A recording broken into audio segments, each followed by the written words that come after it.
Salut à tous et bienvenue sur le 282e numéro de votre émission Afrobasket, dont je vous propose de regarder le sommaire. Au sommaire de ce numéro, on connaît les derniers qualifiés de la BAL saison 4 qui vient de prendre fin à Dakar. La conférence du Sahara a donné son verdict. Pour sa deuxième participation, le River Hoopers a réussi un coup de maître. Découvrons cette équipe. Enfin, cocktail des meilleurs paniers de cette conférence du Sahara. C'est fait, la conférence du Sahara qui se jouait à Dakar a donné son verdict. On connaît les deux qualifiés pour Kigali, mais aussi les deux meilleurs troisièmes. Pour la première fois depuis la création de la Basketball Africa League, aucun club rwandais ne disputera les playoffs de la compétition qui se dérouleront au Rwanda. C'est un véritable coup de tonnerre pour le basketball de ce pays qui a toujours été présent lors des grands rendez-vous continentaux. La faute à l'APR qui, certes, a joué de malchance avec la blessure de deux de ses meilleurs joueurs, Obadia Noel et Adonis Feiler, mais à y regarder de près, cette équipe a été mal conçue, avec une préparation et un management discutables, car avoir autant de budget pour un tel résultat laisse songeur. L'US Monastir se qualifie comme meilleur troisième devant le Bangui Sporting Club qui était en attente. Après un début calamiteux, soldé par 3 défaites en 3 journées, les hommes de Mohamed Kirdani ont redressé la barre en remportant les 3 matchs de la manche retour.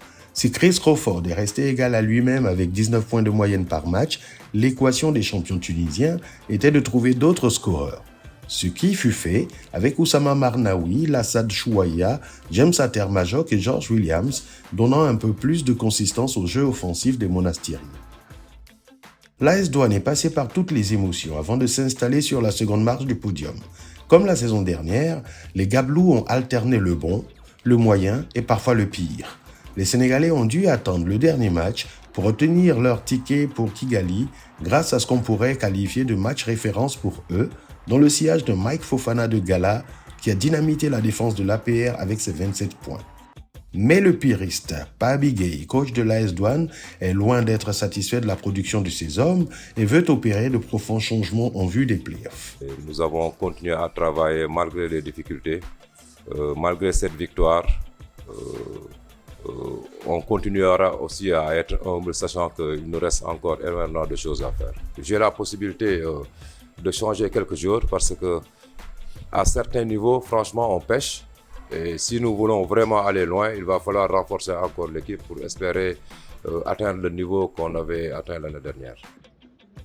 Quant aux River Hoopers, leader de la conférence, bien malin qui aurait pu prédire qu'il finirait à cette place. Mais cette équipe a, à la fois surpris et séduit par son engagement à toute épreuve et la qualité de son rebond défensif, avec Peter Olisemeka, 17,7 rebonds par match. Le scoring était l'affaire de Will Perry, 18,6 points par match, bien aidé par Kelvin Amayo, Divine Eze et John Wilkins. Seul bémol pour cette équipe, la pauvreté du banc pourrait être un problème en play-off. FUS de Rabat, Petro de Luanda, Cape Town Tigers, Al-Ali du Caire, Al-Ali Benghazi, Rivers Hooper, AS Douanes et US Monastir sont donc les 8 qualifiés de la saison régulière, place désormais aux playoffs qui s'annoncent palpitants. Les River Hoopers participaient à la BAL pour la deuxième fois consécutive. Mais pour cette deuxième apparition, il faut reconnaître qu'ils ont fait les choses en grand. Sans tambour ni trompette, loin du brouhaha ambiant de la Médina de Dakar qui les donnait pour bonne et d'âne de la conférence, les Rivers Hoopers ont dompté le Sahara. Everybody wants to do well, so the secret is that we have the team cohesion. There's a bonding that we have within the team. Nobody is superior to the other. Everybody just wants to play for the other, and that's what we've been doing. It's just basic chemistry, teamwork. Avec un bilan de 4 victoires contre 2 défaites, ils ont été impériaux lors des matchs à enjeu. Bâti sur une forte identité locale, le club de Port Harcourt a effectué un recrutement très intelligent. 3 joueurs, Divine Eke, Kelvin Amayo et Peter Olisemeka, bien que nés et vivant à l'étranger, sont issus de parents nigérians. Pour eux, disputer la BAL pour un club de la mère patrie sonnait comme une mission de la plus haute importance, et ils l'ont montré sur le parquet de la Dakar Arena. Le club a ajouté à cette coloration Made in Nigeria l'excellent meneur américain Will Perry, rompu aux arcanes de la BAL, aussi pétri de talent que d'implication dans le projet de l'équipe. Puis, John Wilkins, celui qui jouait le rôle de grand frère au Stade malien la saison dernière, est venu compléter un 5 majeur, toujours dans un rôle de vétéran, mais avec le leadership, l'expérience et l'adresse longue distance en plus. Ce 5 avait fière allure et il a été efficace en plus. Le coach Ogo Odaoudou, qui avait vécu l'expédition amère de la saison inaugurale de la BAL où son escouade n'avait pas fait long feu en 2021, a demandé et obtenu que le club organise un camp de préparation assez long afin de travailler avec tous ses joueurs ensemble. The kind of preparation we had and also the kind of selection that we did is entirely different from what they did last year. We knew what we wanted, we knew the positions that we wanted players, and we just did not go for anybody that was available. We wanted people who are committed not to themselves, but committed to the team, who would play like a team. Also, we wanted people who had played BAL before. Résultat des courses, une belle cohésion des âmes, des corps et des esprits entre joueurs locaux qui avaient accepté leur situation de réservistes et joueurs expatriés qui se sont fondus dans le collectif est né. Tous se sentaient nigérians, tous jouaient pour le Nigeria. On a alors vu une très belle équipe qui, dès l'entame de la compétition, avait dynamité l'AS Douanes avant de finir la phase aller sur un remarquable bilan de 3-0. Celui qu'on avait pris pour le petit poussé avait bien fait la misère au roi de la basse-cour.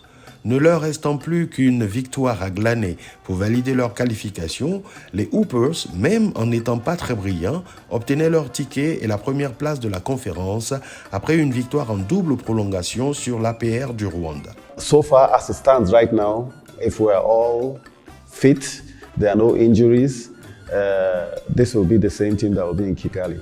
One, because of the fact that we have the chemistry already.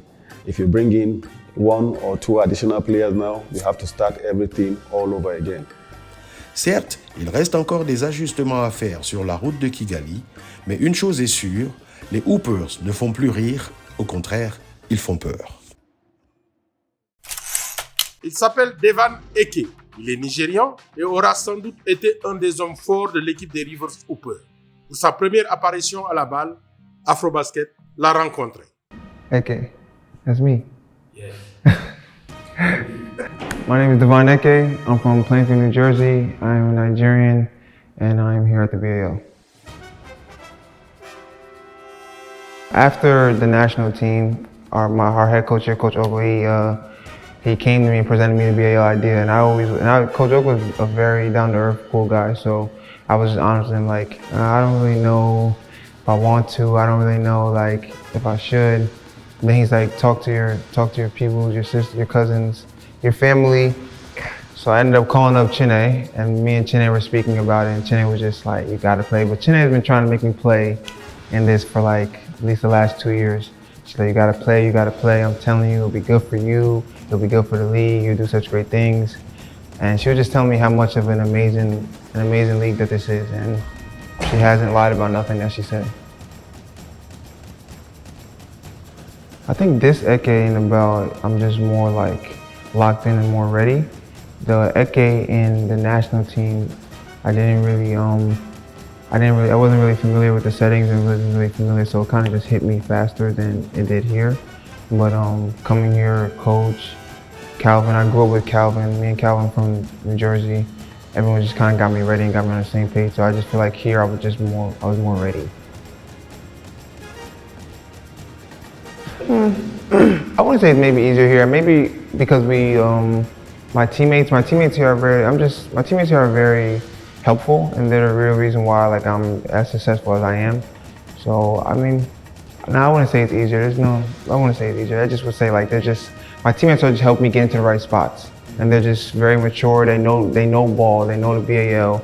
This is my first year in the BAL, so they know how to help me get to like my points and get to my spots. So I think my teammates have the main thing to do with my success. Just competitors. We're here to win. We're not, like I've been saying the last like couple of days, like we're not here just to be here. We are here to play. We are here to compete. We are here to win. Nobody from the first man to the 12th man is just here just to, oh, we're happy to be here. No. We're all here. We're on the same boat. We're on the same page. And I think that's why our success has been very high, because everyone has the same motive. Like, it doesn't matter if you play 30 minutes to if you play 1 minute, everyone's supportive and everyone's trying. And everyone is going to give their all no matter when they get called. And that's a positive sign on a team. C'est maintenant le moment de revivre les meilleurs paniers, les plus beaux paniers de la conférence du Sahara. C'est parti pour notre top 5. Crawford crawling, creeping and slaloming as Manawi hits another three-pointer. That's 3 out. I got it wrong.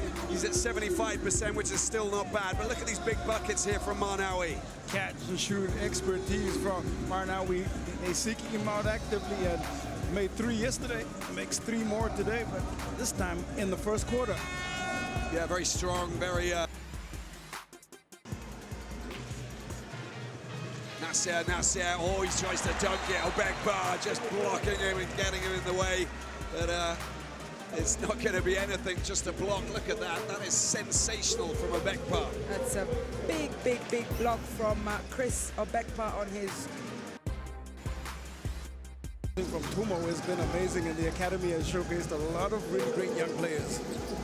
Amayo sees it. It's a big down from Amayo. Spots it, sees it, slams it. Well, that's how you put a cherry on top of a performance so far. Amayo, even if it looked like a heat check, up, in, poster time.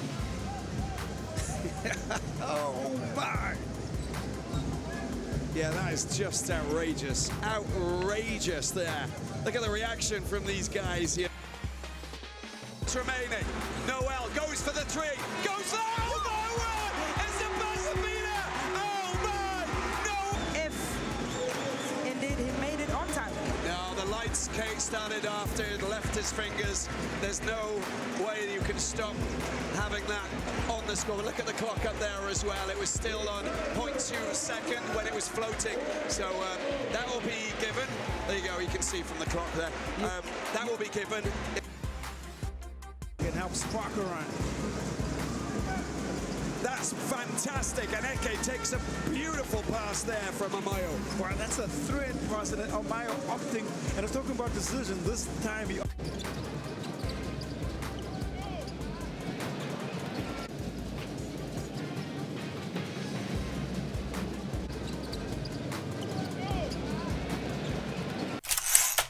Afrobasket, c'est fini. On se donne rendez-vous pour la phase finale dans quelques jours à Kigali, au Rwanda.